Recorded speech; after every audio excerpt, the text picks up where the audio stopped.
Most people think that once they've mastered the basics of note taking, the next step is finding the perfect tool or template to elevate their notes. But honestly, that's not a real game changer. What really takes your note taking to the next level is to develop meta insights. And it's not as cliche as it sounds.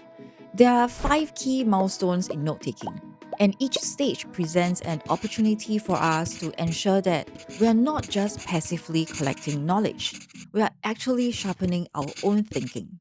Let's break it down.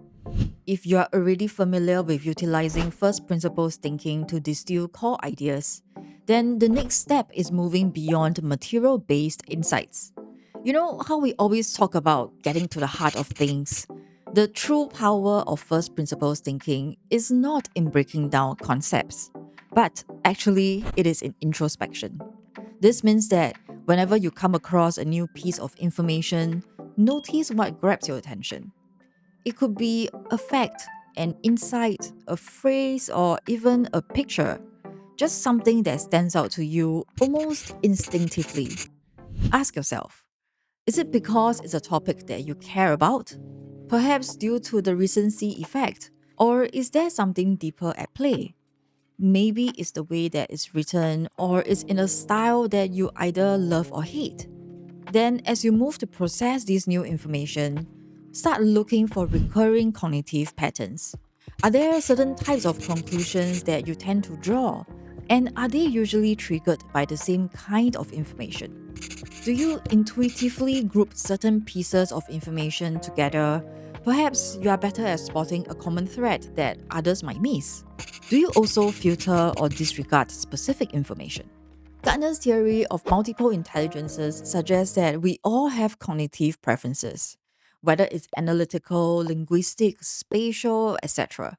And the thing is, those tendencies shape how we engage with knowledge. Recognizing these patterns is key to catching our blind spots and improving our thinking. This is a self awareness that we want to continuously sharpen because cognitive biases evolve with our experience. So, the next time you're breaking down an idea for a note, take a second to step back and analyze your own thought process. We know that a piece of info is never useful if it's in isolation. And we are also mindful of building connections while we are taking notes. But sometimes we end up with superficial links. Just connecting notes because they share similar keywords or have very obvious themes. It could help a lot if this step is more structured. This is where directional thinking comes in.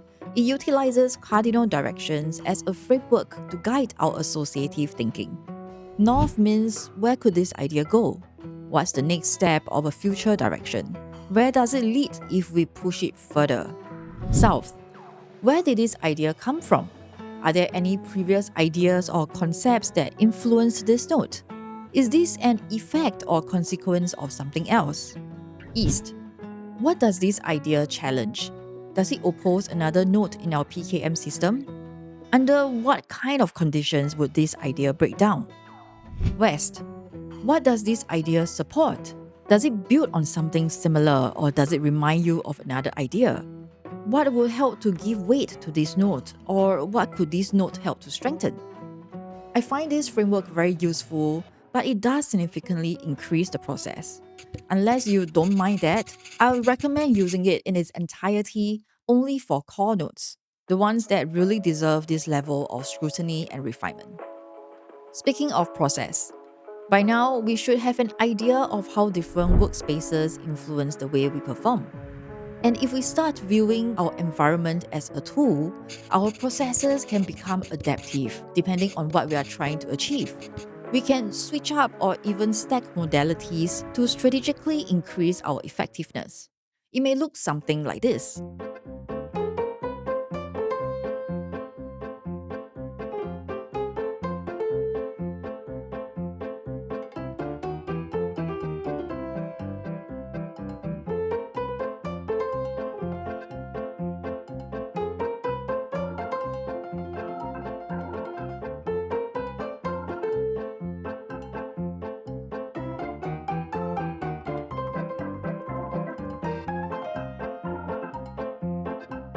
So make sure that you experiment away. It's a super easy hack to optimize your productivity. It is also very easy for our PKM systems to grow unruly as we amass more and more nodes. Many people end up with an archive of sorts, and that is fine if your goal is to build up a Wikipedia. But if you're looking to apply what you've learned to generate ideas and to create things, then start treating your system like a deck builder. We want to keep it as lean as possible while maximizing value by leveraging the synergy between nodes. A system that isn't maintained doesn't just mean that you have a couple of dead nodes lying around. It actually creates bloat and makes it harder for us to extract value. We want to conduct regular code reviews to make sure that our nodes are accurate by updating them, eliminate clutter by merging or removing duplicates and redundancies, and strengthen connections by applying the directional thinking framework to core nodes to unlock new insights. A well-maintained system ensures that every node is a valuable resource and reinforcing the trust we have for our system. At the end of the day, the true test of knowledge isn't how well we store it, it's how well we use it. Whether we are creating something new or refining an existing idea, we need to stop seeing note-taking as the end point and start treating it as a preparatory stage for something tangible. And most people don't take this jump because it is a different beast altogether. Let's talk about how we can bridge this gap in our next video. So, what do you think? How do you manage your notes? Do you have any cool techniques to share? Drop them in the comments, and I'll see you in the next video. Bye!